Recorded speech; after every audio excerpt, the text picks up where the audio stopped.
Hello, my name's Ian Anderson Gray, and in this episode of the Confident Live Marketing Show, we're talking about how to create memorable events. And I got a special guest today, the Director of Events for Social Media Marketing World, Phil Michon. We'll be with you just after this, but first...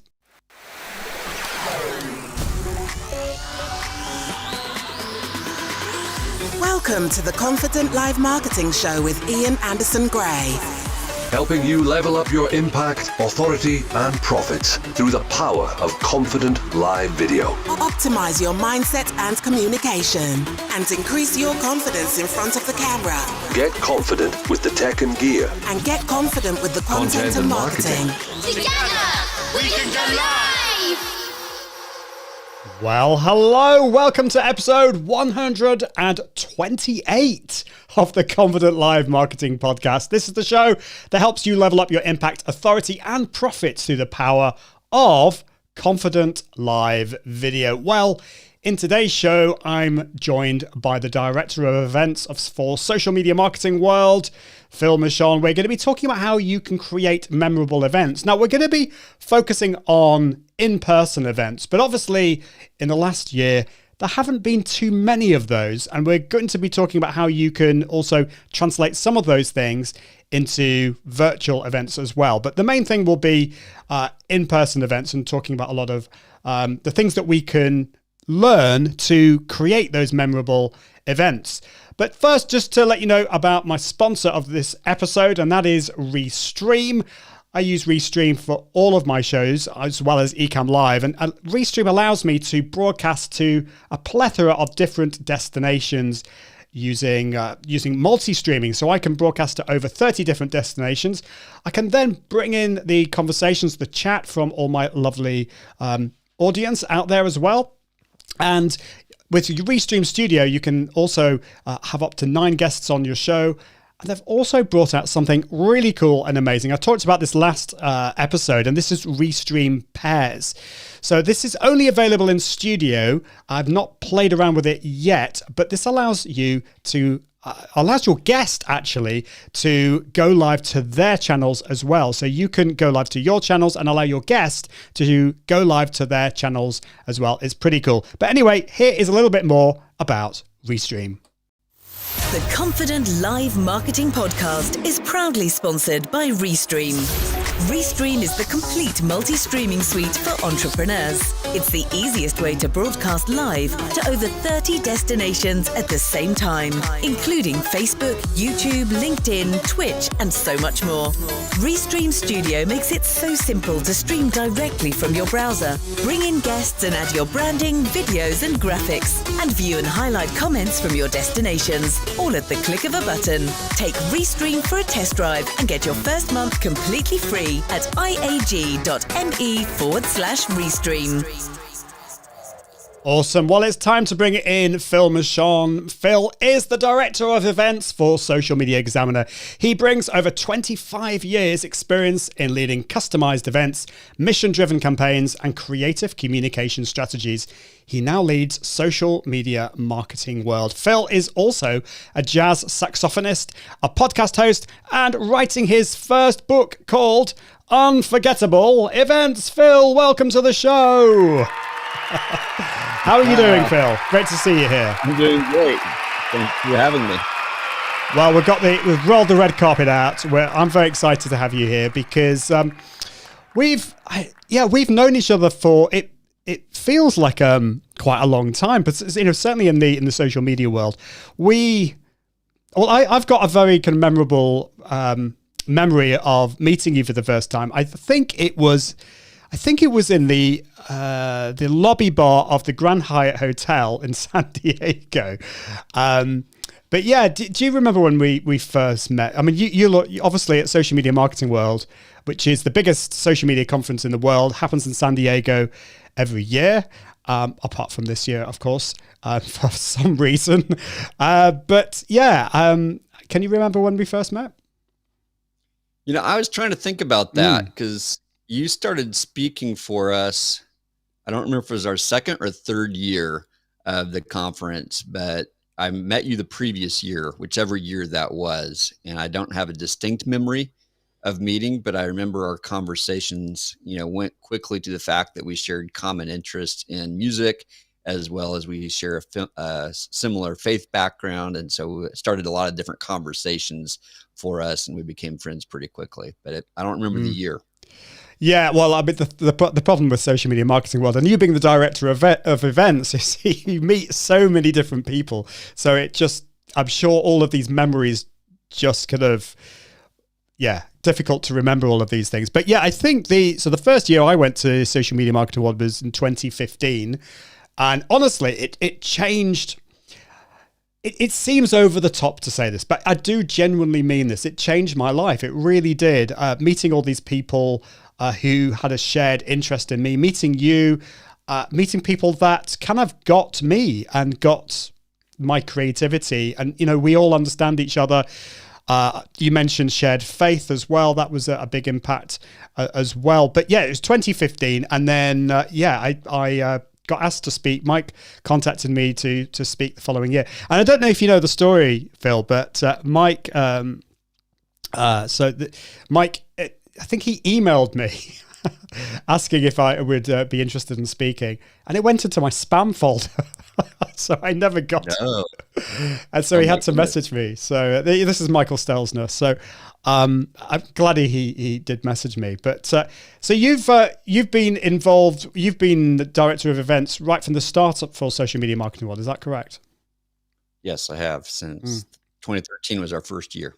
So yeah, wow. And how has it grown? I mean, what's been the transition really from the first event to what's going to be happening next year and what's happened last year? I mean, how has it grown, and what have been the challenges for you in being director of events?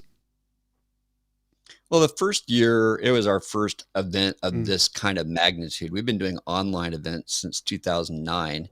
That is our first physical event. I've been in the church world and nonprofit world and the corporate training world prior to this, but I had never put on a 3-day or 2-day event for 1,000+ people. So it was quite the experience to learn how to do that. We found a partner to help us produce that event. After that, we began learning a lot more about how to tailor the event for our industry and our audience. And in the early days, social media was really a frontier, social media marketing, that is. And so people were all trying to figure this out, and all sizes of business were coming. As we have gone further and further into the conference, our audience is becoming more and more mature and more specific on what they want to learn.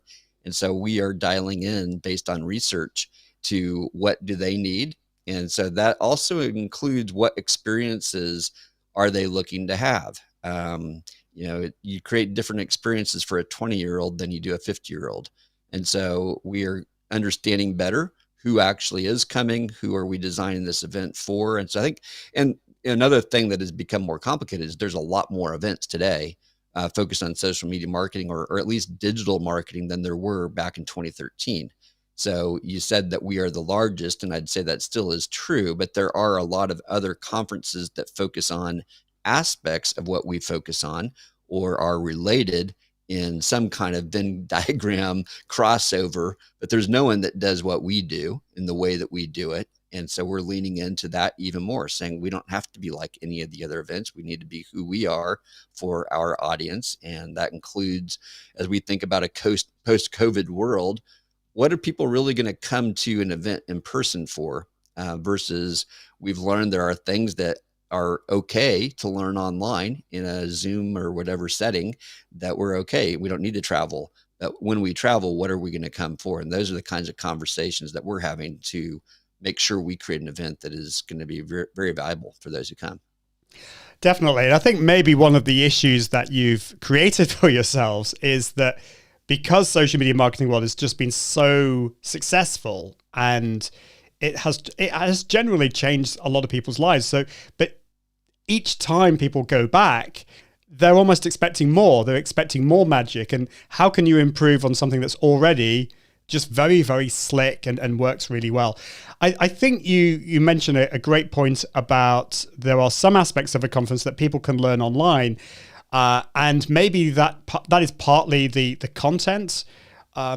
But there's still something I think valuable in going to a conference to learn content and to actually learn from presentations and things like that. But maybe one of the most powerful things I feel from a conference like Social Media Marketing World is the fact that you can meet people, experts in the field, and you can meet them in person. You can have those conversations in the corridor. And I don't think really there's anywhere, it's certainly in the social media world, anything quite like Social Media Marketing World. But I want to ask you about your musical background, because one of the things that I found in going to Social Media Marketing World was actually how many musicians are actually were at the conference, or ex-musicians or professional musicians. And I know you've put a lot of emphasis in music. There's a choir, there's a musical that's been put on every year, and I still to this day kind of look back and think that was amazing. You know, on stage singing with some other amazingly talented people at a social media conference. It's kind of quite bizarre, but it just somehow it works. So tell us about your musical background, and how does that help you? Do you think in what you're doing today? Yeah, so I've been playing music since I was in first grade. I have a degree in music. I'm a jazz saxophonist. I led worship in churches for over 20 years, either full-time or part-time. So I've got a very diverse background, and my wife is a vocalist, and with our kids, we've been involved with a lot of different musicals. So I think back in 2016, I've been having conversations with a couple different people and noticing that there were some very talented people in our ranks who did have that musical background. So it wasn't like I went out and said, we need to create a musical. It was, oh, interesting. Look at the people who are here. We could do something cool and unexpected. And so this kind of connects to the topic of today's interview, is about creating memorable events or experiences. I thought that's going to be totally memorable if we, instead of doing boring traditional announcements, what if we could create a musical that does the same thing and it gets people talking? And so that's what we did. You talked about Dorothy. We did The Wizard of Oz that very first year, and Amy Landino was Dorothy, and you were the Scarecrow? I forget which part you played, but I think I was the Cowardly Lion. That's right. You're the lion. That's right. So it's it was creating something from the community, and that's going to be memorable, that's going to stand out, that people are going to talk about. Like when I remember you, the first time I really worked with you was on that musical. I know we had known each other for a year before that, but that was a standout moment for me, and that's where our friendship became something profound. And so I know that's not the first moment, but that is the first standout moment in my mind. Yeah, that was so much fun. It really was. And just amazing to be able to merge the different interests that we all have, social media, technology, music. And that was a real epiphany moment for me, because that was actually when Facebook Live came out, and I'd been talking about live video for a while, but I couldn't in my mind connect, like social media.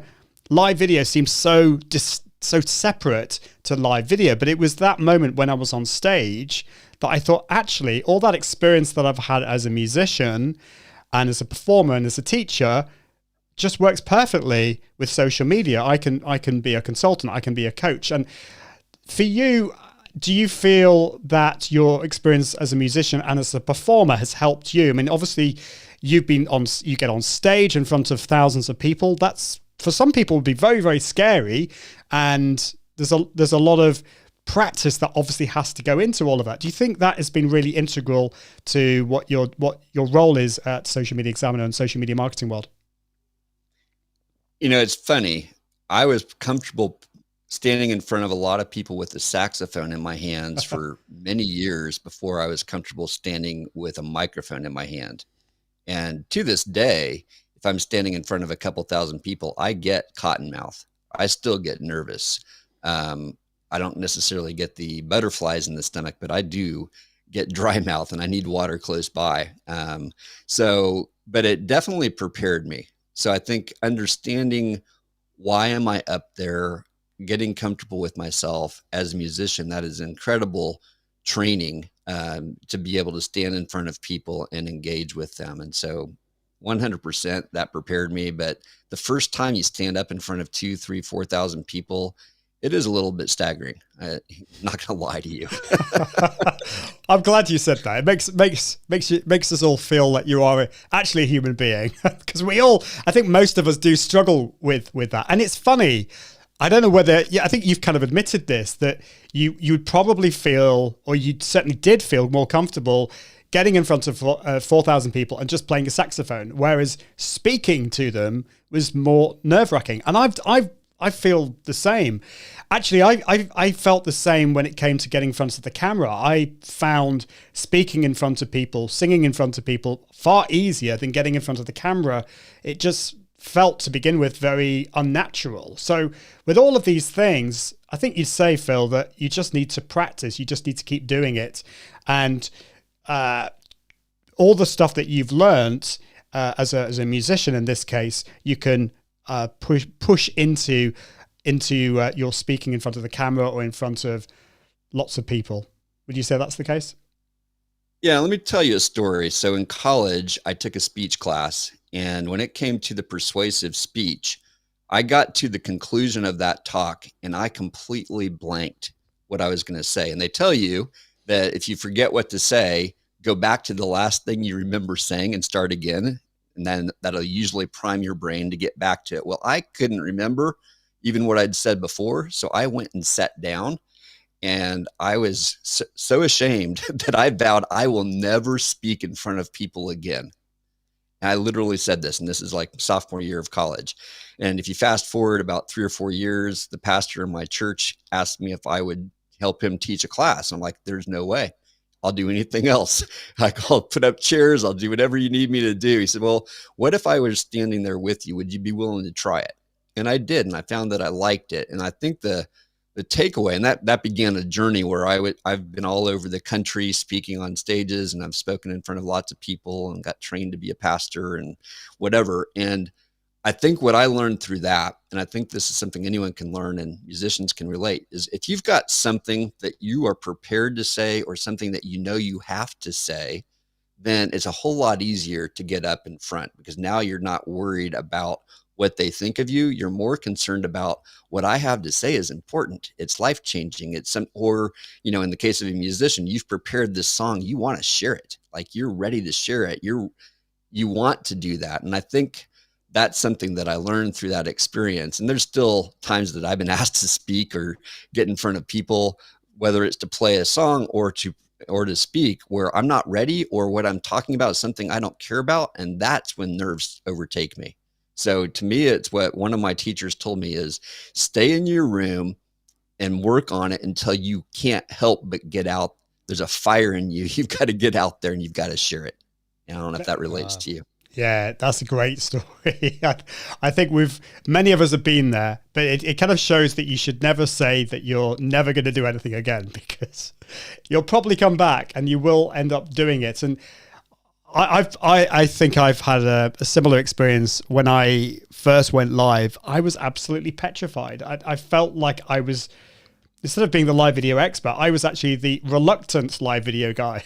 And that doesn't make a great headline. Imagine introducing me at Social Media Marketing World, Ian Amson-Gray, the reluctant live video guy.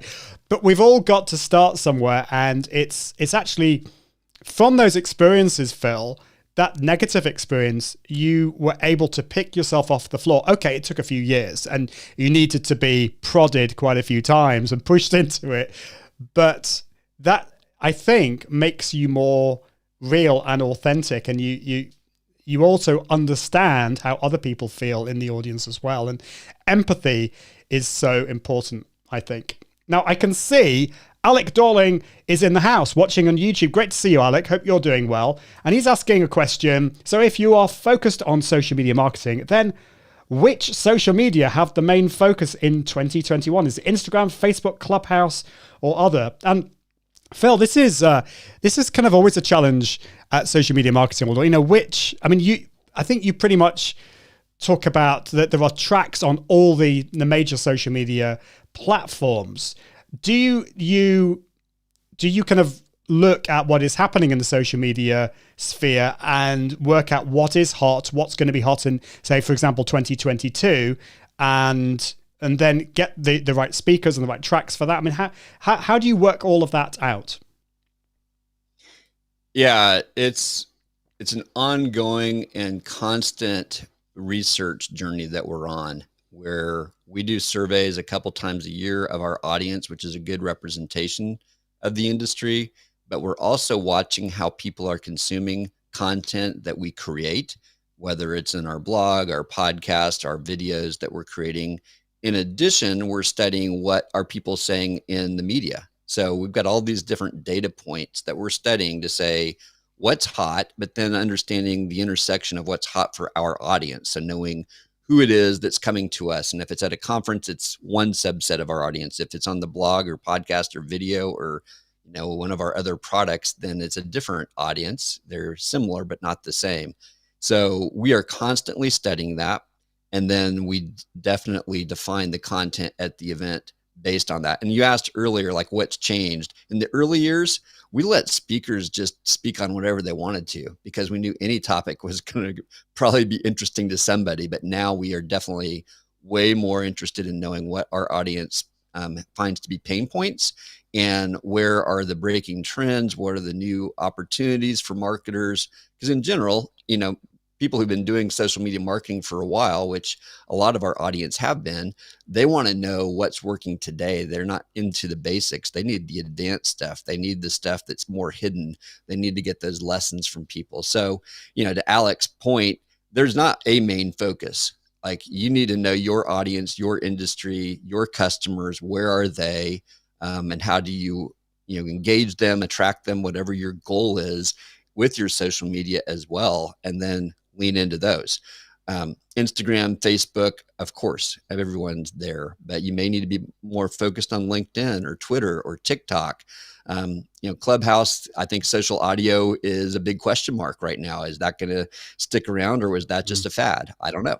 So I think for us, it's research. For you, it needs to be research based. And, if you come to our conference, you should choose what sessions to go to based on your needs, not on what's popular. Yeah, that's so true. By the way, if you want to find out more about Social Media Marketing World, if you want to book this, I don't think you can buy tickets yet, but by the time this podcast comes out, hopefully there will be more information on that. So if you go to, this link is not available right now, but if you're listening to the podcast, it will be. It's iag.me/SMMW. That's short for Social Media Marketing World. That's iag.me/SMMW.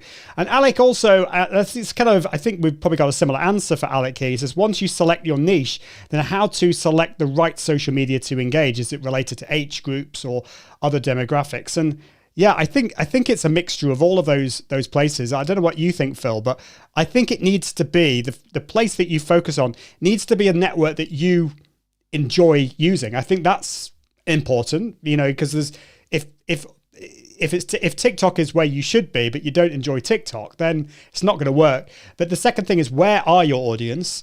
And you need to do some research on that. And it might surprise you if you do that, if you do that research. And Alec also says, is 2021 the year of live video? I feel that if you don't get on the train this year, then you will get left behind and you will be in catch-up mode.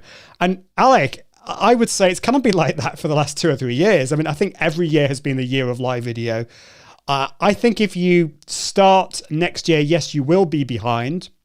But as long as you start, I would say get started now, because the first few live videos that you do, the first dozen, won't be your greatest, but you've got to start and you've got to learn and get better and better over time. So get started if you haven't already. Thanks for that, Alec.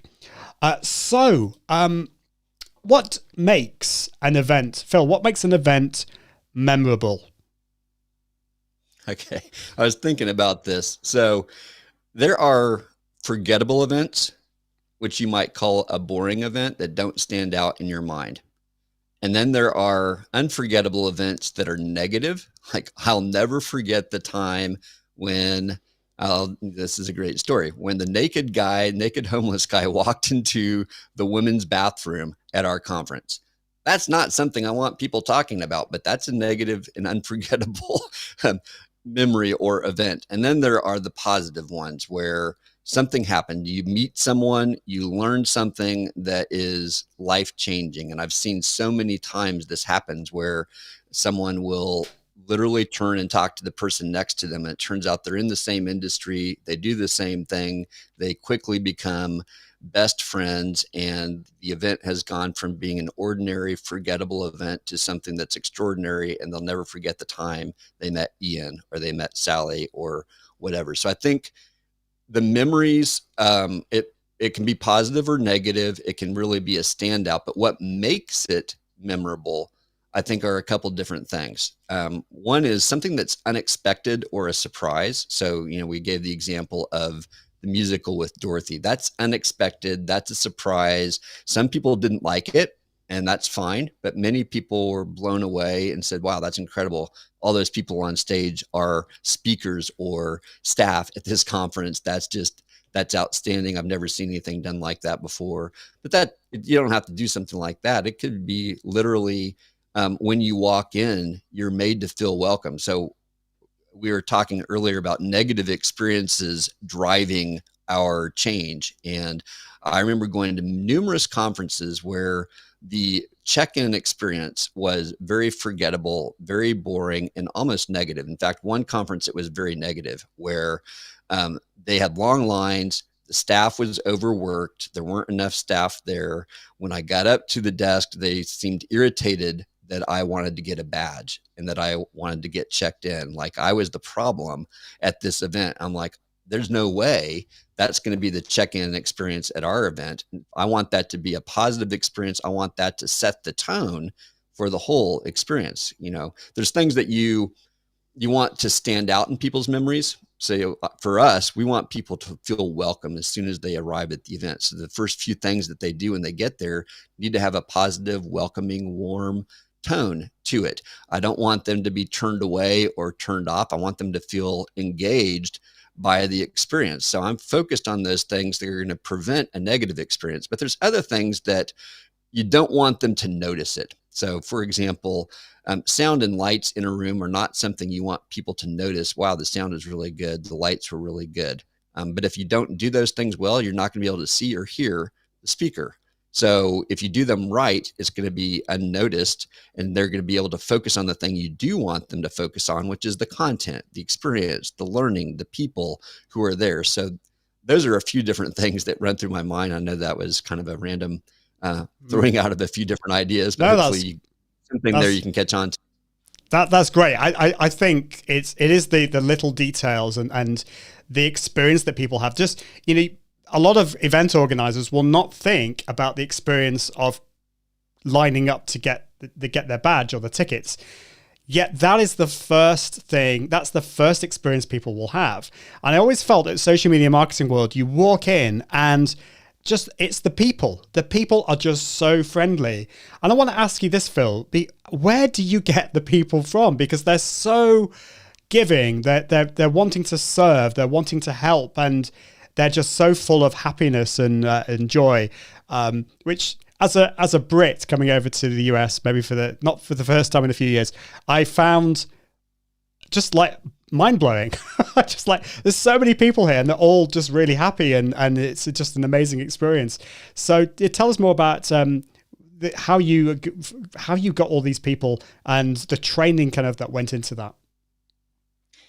Yeah, so I focus at the conference on those key moments, and that welcome experience is one of those. And so I find staff, we look for volunteers and we put requirements out there and let them know what they're going to do. But we also ask them to raise their hand for the types of roles that they feel like they would enjoy. So I had a staff person last week say, please do not put me in a public facing role. I am terrible with people. I don't have a good smile, but if you want me doing something behind the scenes, that's great. So we put people in roles that they are going to shine in, but we do provide training. Like we're very strategic about where we place people and what we have them do. And it's really just about giving a warm welcome. It's not about lots of training needed. It's smile, look someone in the eye. If they're close enough for you to see their name badge, greet them by name, and then be helpful. That's it. Certain roles, they need to know a whole lot more. But we look for people who naturally smile and can be warm. And we give a little bit of training, but it's more about where they are. And then this is like secret sauce stuff, but it's really not that magical.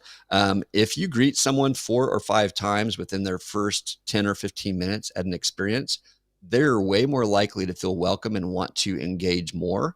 If they walk in and they have to fend for themselves and they feel like the people there are cold, or uninterested or even repelling. Like I remember at one convention that I went to, I asked a convention staff person, not the conference, but the building staff, how to get somewhere because I got lost. And the guy looked at me like I was stupid, like the building was so easy to navigate, which it wasn't. But to him it was because he'd worked there all his life. And he treated me like I was scum. And so that was a really bad experience. And I decided I'm not going back to that event, based not on the staff of the conference, but based on the staff of the convention center. And our conference, we are grateful that we've got staff at the convention center who also share our value on serving people. So I'm looking for people who have that mindset of service and who understand how important it is to make someone feel at home. Because I think if someone feels, at rest, like you've got their needs taken care of, they feel secure, they're way more likely to be in a place that they're going to learn. And that's really all we're trying to do. We want you to feel like you belong, you can find whatever you need, and this is going to be a good experience for you so that you're going to lean into the experience as opposed to being constantly suspicious of, everything that we do. You used the word there, Phil, belonging. And I think that is absolutely key because I have been to conferences where I felt a bit of an outsider. I've not felt that I've belonged. And I think when people go to a conference for the first time, particularly if you are an introvert, you're going to be nervous. I was really nervous the first time I went to Social Media Marketing World. Not only is it kind of on the other side of the world, but like, will I know anyone? Are they going to think I'm like weird, or I don't know, there might be some, would I have the conversations with people? Would I just be standing in the corner like a lemon? And I didn't feel that at all. I just felt really, I belonged and I felt part of the crowd. Whereas some conferences I've been to, they've been very cold, or they've been maybe cliquey is the word. So a lot of people know each other, but they're not doing anything to help me get to know me. And now I can see Alec, by the way, I will get back to you. I can see a question from you, Alec, and thank you for that. We'll get back to you. But I want to ask you this, Phil. How is that? That's obviously something that you've thought about. You want people to feel that they belong, and you don't want people to feel on the outside and unloved. What do you do to make those people who maybe feel nervous and on the outside feel part of the gang? So when you've got thousands of people coming to an event, you obviously can't affect the behavior of thousands of people. But what we do is we look for speakers who embody that kind of attitude. So I think specifically of someone like Chris Brogan, who I don't think he's spoken the last couple of years, but he is a leader in our industry. He's been there for a long time. You could say, he's one of the forebearers, but he has this attitude of, hey, if you come up, he's going to open up and welcome people into the conversation and ask you. And we're looking for speakers who have that kind of mindset of they want to talk to whoever wants to talk to them. They're not too good to talk to anybody, but instead they make themselves available. I think you mentioned Mark Schaefer earlier. Mark will just sit in our lobby and be available to talk to people for hours on end. Many of our speakers will leave a session and they'll make themselves available to answer questions for 30, 60 minutes. They are part of the event. They don't click to themselves. But in terms of like specific things we do, it's back to what we talked about earlier with the staff. I think staff can help set that tone. And we've got some people who look like staff because they're wearing staff shirts, and others who are kind of incognito, who are more like yeast working their way through the event. And we ask them to, hey, if you see someone who's by themselves, be sure to approach them and see if they need anything, if you can engage them. Sometimes they need space. They got to get some work done. They just need a little shut eye. But other times they just needed somebody to draw them in. And I've seen that happen so many times. Or when someone looks frustrated, if you approach them and ask them a few questions and engage them and are just a warm listener, you can totally change that. And additionally, there's some programmatic things that you can do for sure, like making available what we call table talks, but other conferences will call birds of a feather, or different kinds of small conversations of where you can find people interested in the same things that you are. If you're into live video, here's some conversations happening with other people who want to talk about live video. So there's things like that where, here's some places I can go where I can find people like myself. But otherwise, it's trying to set a tone. And so I do it with our staff are setting the tone when people arrive and are present throughout the event. We have MCs who are cognizant of setting the tone. Ultimately, people have to choose. Am I going to lean in, engage? Am I going to enter into those conversations? Or, do I just want to stick to myself? And that, none of us can control that. That's an individual choice. But we want to set the tone of the culture, the environment where people will engage if they want to. Really love that. And one of the many things I love about social media marketing world is there is technically a speaker's green room, but it doesn't seem to be used that often. There are, some speakers will go in there and before they speak, before they present, just to go over their slides. But the speakers are very much within the crowds talking with people. There's not this them and us place kind of feeling. And I love that. I really love that, because I just feel it's the role of speakers to serve the people and be part of the crowd. And I think that's really important. Now, Alec Dorling, thank you for being so patient. I love this question. And so what is the participation of the age group of 65 plus in social media marketing events? And will the 65 plus age bracket be made welcome? And I went to a conference like about 15 years ago with my dad, and I think he was in the 65 bracket at the time plus, and he wasn't really made to feel welcome. He felt quite uncomfortable because it felt to him like everyone was like 18 or 19. How about social media marketing world? Can you tell us, if you're over 65, how welcome would you be made to feel? Well, I'm getting closer and closer to that age. So I'm aware, but I will tell you this. I think it's going to depend on the mindset of the person coming.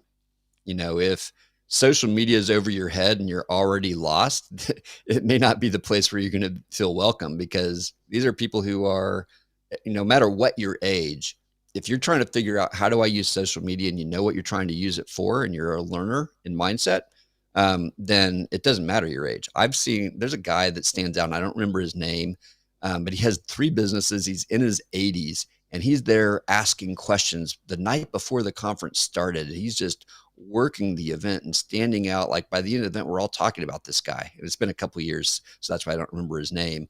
So I think if you go in with the mindset of, hey, I'm here to learn and I want to learn, and you don't have to have all the answers, people want to engage. If you go in, you could be 30 and have the mindset of, this is too confusing, I'm overwhelmed, I'm not participating, you're not going to have a great experience. So there's not an age thing going on. It's much more a learning community. And to your point about speakers, I think part of why speakers are like that is they all want to learn, and they realize in social media, nobody has all the answers, because as soon as you think you do, everything's going to change tomorrow. So we're all constantly trying to keep up. And so I think that is not age dependent. That's mindset dependent. That's so true. So true about the mindset, because you can be 21 and have not a very helpful mindset, and you've got to go in there just wanting to learn. And whether you're a speaker or whether you are an attendee, that's what you go to an event for. Well, not just that, of course, you're going there to connect as well. Before we get on to some of the top things that we can do to make our own event memorable, you touched on this before, but what are the trademarks of a really unmemorable event or a boring event? What are your top tips, I suppose, to make an event as boring as possible?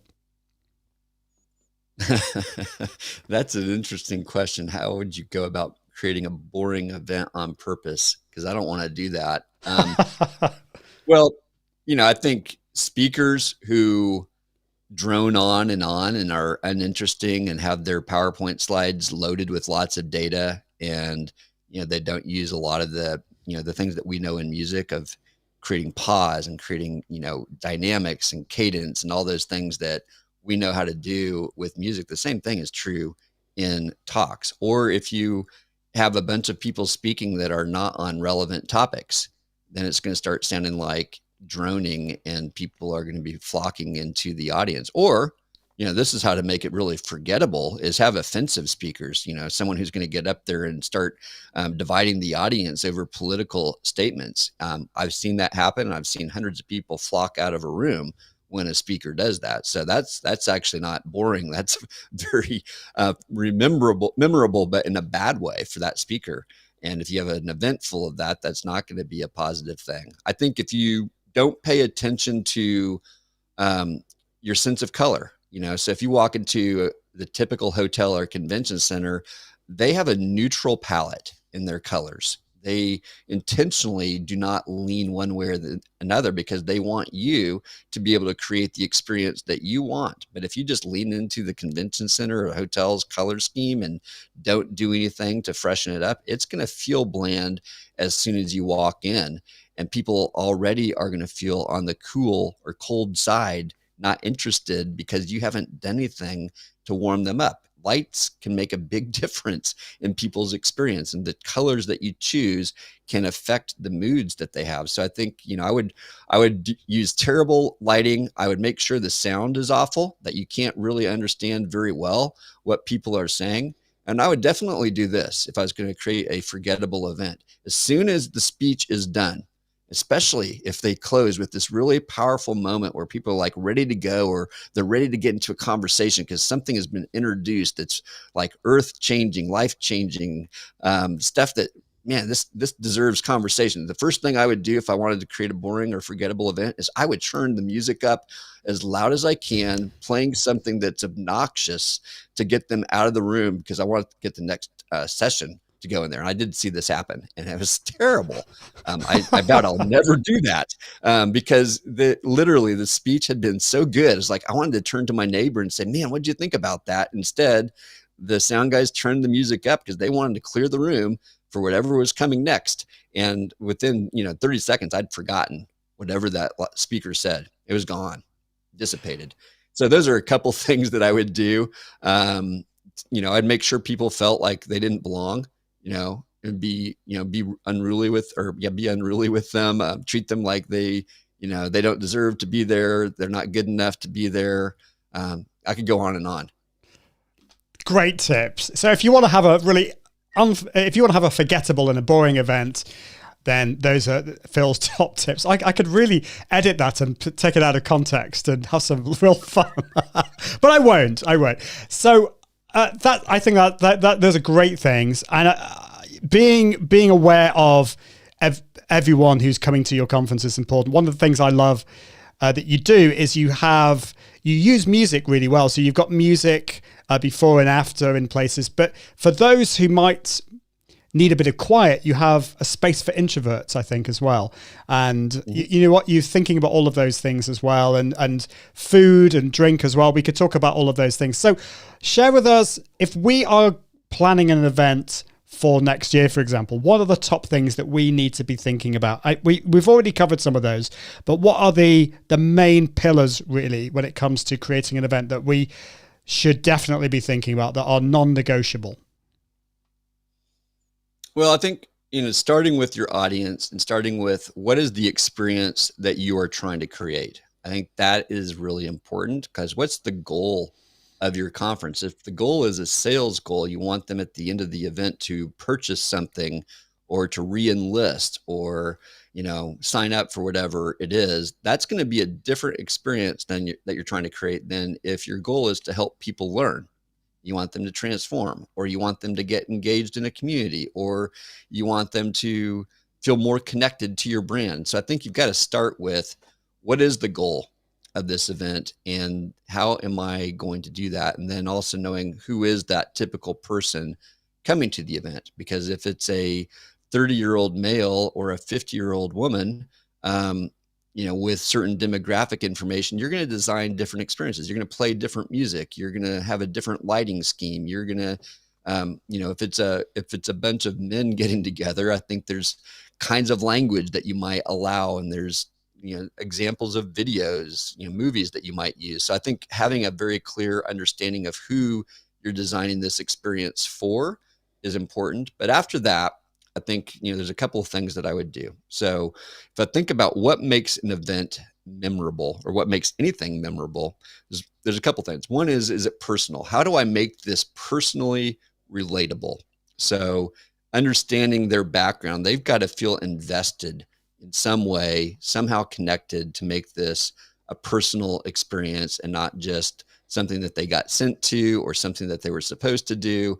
But how do I make that personal? So one thing that we did last year, and I've seen done at other events, is at the opening keynote, we invited people to send a quick text or email to someone that made it possible for them to be there, and to express gratitude, and to even express an intention of, I hope to come back to this from this event and have learned this, or done this, or met this person, set some kind of intention. So that all of a sudden makes it personal. They've got a vested interest in this event.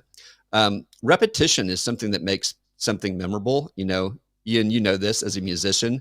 If you want to learn to be a great singer, you've got to practice, and practice some more, and practice the right way, and you've got to repeat it. Well, if you want someone to remember something within an event, you don't want to just repeat it the same way over and over, but repetition of a theme, or repetition of a concept or opportunity will reinforce that. I think also I would think about that unconventional or unexpected moment. So surprise is something that always stands out. So Mark Schaefer, again, was a keynote speaker a couple of years ago, and he wanted to end his keynote in a memorable way. And he and I schemed up a way that we were going to have an indoor fireworks show at the end of his keynote. So he got to the climax of his keynote, and then bam, bam, bam, and there were confetti guns going off, and there were fireworks being displayed. And it was a moment that people captured, because there was a lot of confetti in the air in that moment. And it was a very cool, memorable moment. I don't know if it was memorable in the right way, but it was unconventional. It wasn't expected. People were not looking for that to happen at the event. But think about, what can you do within your event that's going to be unexpected? I'll give you another example. My friend Liz Lathan tackled the registration experience in a very different way. It's a smaller event, but she said, that's always a boring experience. What if they met a maitre d' when they arrived at the event, like when you're in a restaurant, and that maitre d' said, "Oh, Ian, it's so great to see you here. We've got a table for you." And they led you back to a table and set you down with some peers at your event. And then they went and grabbed all your registration materials for you and brought it to you. And that's what she did. And, they strategically placed you with other people that they knew you would want to talk with. And from the very first moment that you're there, you're in conversations, you feel welcomed and seen and known. And it's like, oh, that is such a different experience. So think about something unconventional. The last thing that I'm going to say is, think about all of the senses. So you probably know this, but the most memorable or memory-oriented sense is your scent, your smell. And that can be positive or negative. So if someone has fragrance issues, and a fragrance is going to cause an allergic reaction, that's bad. I had an experience this morning where I was driving down the road, and for some reason there was sulfur. The smell of sulfur, which is like rotten eggs, was in the air. And it immediately took me back to when I was living in Kenya, when I was in college, and I lived next to a sugar plantation, and the refinery there uses sulfur to purify the sugar. And that was not a good memory, because I remember feeling sick in the morning when that was wafting our direction. But immediately I smelled that and was taken there. So you've got to be aware of the senses, how it can affect someone's experience negatively. But then positively, can you get them to lean into the event by using scents of, like, coffee? Maybe that makes them want to linger a little bit longer, or tropical smells can make them feel refreshed. So those are a few things that I would think about. as you're designing your event, obviously you got to start with the content. And those are all like the experience oriented things that it's going to make an event stand out. But if you don't have the right content there and the right speakers delivering the content, it doesn't matter any of the stuff that I just said. That's got to be the first thing that you start with. If it's a content driven event, again, you got to start with what's your goal. Absolutely. And it's that those are the main things, but it's all these little things. And I love that those stories that you were sharing about getting the person to sit at a table and getting them registered while talking with other people. That's really smart. Little things like the food, making sure you're taking care of dietary requirements, or having decaf coffee and things like that are all really important as well. Alec is saying, how do you promote content marketing in relationship to social media marketing at your events? And he also says, I'm interested in the use of graphics compared with text on presentations, or do people use video in presentations? So I suppose he's asking about, how much content marketing do you include in social media marketing at the events? Oh, it's an important topic for sure. It's one of the four big pillars that we lean into, and especially video, but we know graphics are an important part of that. Content marketing is incredibly important, and especially longer form content. So yeah, it's important. It will be very present. It's usually one of the most attended tracks within our conference, and I expect it will continue to be that way, because everybody knows you've got to create great content to get people to engage, to learn about you, whatever your goals are. Very true. Now, I'm not sure, Alec, if you're talking about the use of text when you're a speaker's giving a presentation, how much text is on the screen compared with, but anyway, I'm a big believer in images, less text. Otherwise, it's just overkill, and people are going to die of boredom. And I'm sure you'd agree with me, Phil, on that one. Obviously, it depends on your topic. Of course. If you're teaching something really technical, then you need to use more text and more, detailed graphics. But in general, I agree with you that less is more in terms of what you put on, and people will remember the images and the stories way more than they're going to remember the bullet points. So, I think lean into stories. I mean, whenever you tell a story, people usually stop and listen to that story, and they'll remember the story weeks later. They're probably not going to remember the bullet points unless you've said it in a memorable way. This is coming from a church, but I remember very clearly the pastor said, "Don't conceal, confess." And he said it like multiple times through the message that he was giving. And I think when someone does something like that, there's alliteration, it's memorable in the way they say it, that you can create a framework of a talk that helps people remember kind of the basic things that you were doing. And then they'll remember the stories. And then if they need the details, they're going to go back and listen or look at your notes. Really good stuff. We that's a whole other talk that, another show that we could talk about presenting and all those kind of things. So important. And Alec agrees, less is more. Good quote nugget. Thank you for that, Alec. And thank you, Phil. Well, I've just looked at the time. We're almost out of time. I did want to briefly ask you about virtual events. So for some reason, conferences haven't been happening much in person. Unfortunately, Social Media Marketing World had to be postponed this year because of, let's just say it, COVID. And a lot of events have moved online. Now, some events that I've been to, some online events that I've been to, have worked remarkably well. I was involved with Janet Murray's, what's it called, 2021 Sorted, I think it was, last year. That went really, really well and had lots of good positive feedback. But I've been to a lot of online events, let's face it, that are just death by Zoom. There's no other way of saying it. So what can we learn, do you think, from in-person events and from your experience to create a memorable virtual event? I know a lot of things have been tried.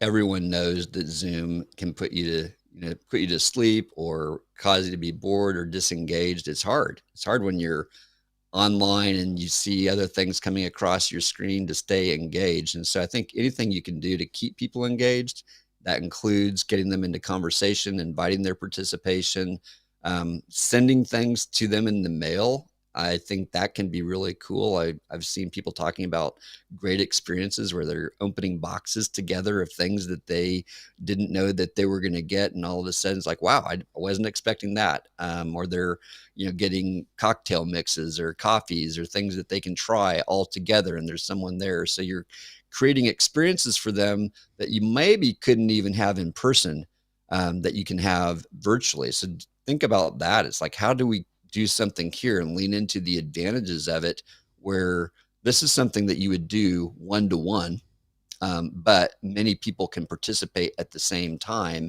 And if you've got the budget to make that happen, but I also think your speakers have to be much more cognizant. When you're in a room with someone, there's a forgiveness. If someone starts to get a little bit long-winded on a story, when you're online, you've got to be quickly engaging and re-engaging and using stories and shifting things around, because you're looking at the camera in one view. You've been doing a good job of mixing up the views or the scenes here on this live here today, but I think you got to be aware of those different things, the dynamic of how do I keep people engaged while I'm speaking. How do I get them engaged in community? A lot of them aren't willing to. Like, I think we've all kind of grown a little bit weary. Am I going to engage in this or not? But I think when an event can help you feel invested, help you feel connected quickly, and I've seen that done really well by getting people into small groups in smart ways. That can be very awkward, or it can be done really well, where those groups become now a cheerleading squad for you, as when you want to report back and you don't want to miss those conversations, because sometimes that's the best learning. It's not what came from the speaker, it's what happened in those conversations. Yeah, absolutely. And I totally agree with you about the presentations. They need to be much more, a lot slicker, and actually using different camera angles is great. I've seen quite a few speakers level things up quite a bit, and they've got different speakers and different cameras. So you might have a side camera that you can do like a close up. I think I might have one. Where is it? Maybe I don't, but yeah, I've sometimes got another scene where I got a close up, or I've got a different camera, because it just makes things a little bit more interesting. And Alex says virtual events do get more engagement from the shy than at physical events and the non-English speakers. That's my experience. And yeah, I think I would agree with that. And it also allows you to get involved in your pajamas without having to get on a plane. So there is that. But we are out of time. Phil, are you a saxophonist or a saxophone player? I am. But which one would you say? I say saxophonist. I say saxophonist. Okay, yeah, do you play is it the soprano, alto, tenor? Which one do you tend to focus on? All three of those. Oh, wow. Okay. And you got one there. Do you want to play us something? I do. This one, this is the soprano that I have with me here. So.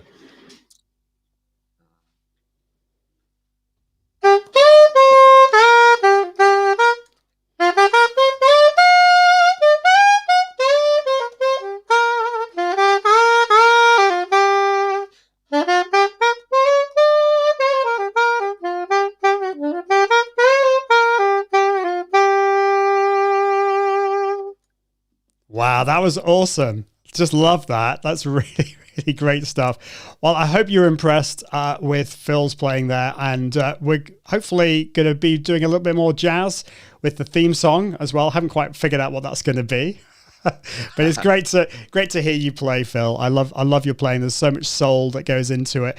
Now, you're in the middle of writing a book. And tell us more about the book. And I know the release date's not out yet, but tell us a bit more about what the book's going to be about.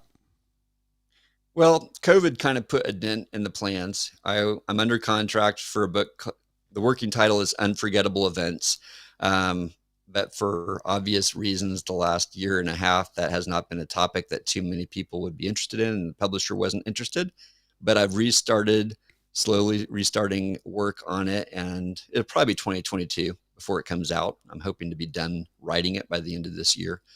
So it's going to be all about the things that we've been talking about here and more, talking about things like culture, talking about the things that get in the way of creating a great event, giving some templates and tools to help primarily whether it's a subject matter expert or a small business owner who wants to figure out how do we create an event, or an event planner who's looking for some ideas, or a corporate event planner who's really wanting to make sure their events aren't boring. That is the charge of this book, is how do you make something not boring? How do you make it memorable, stand out, something that will be unforgettable? Awesome. Well, how's the best place for people to follow you and to find out more about you? Website, social media, where's the best place? I would say social media is the best. LinkedIn's always good. I'm less active on Twitter. I'm pretty active on Facebook, but probably for this professional audience, I'd say LinkedIn is the place to go. Well, you can connect with Phil on LinkedIn if people just search for your name. I'm sure they'll find. But we'll also put links in the show notes for this, which will be at iag.me/ I think it's 128, isn't it? I've forgotten already what number we're on. Yes, it is 128. iag.me/128 when the podcast comes out. Well, thank you so much, Phil. It's been absolutely amazing to have you on the show. I'm sorry it's taken so long to get you on the show, but it's just great to have you today to talk about memorable events. So thank you. Thanks for having me on. It's been great. Well, just to let you know that if you're watching live today, the next couple of weeks, I'm just having a bit of a break, taking some time off, but I will be back after that. And of course, if you're listening to the podcast, there will be no break to the service. It will be out. The next episode will be out next Friday. Thank you so much, Melissa, for watching, and thank you, Alec, and for all of you watching live. If you haven't subscribed to the podcast yet, all you need to do is go to iag.me/podcast. But until next time, I encourage you to level up your impact, authority, and profits through the power of Confident Live Video. See you soon. Bye. Thanks for watching the Confident Live Marketing Show with Ian Anderson Gray. Make sure you subscribe at iag.me/podcast so you can continue to level up your impact, authority, and profits through the power of live video. And until next time, Toodaloo.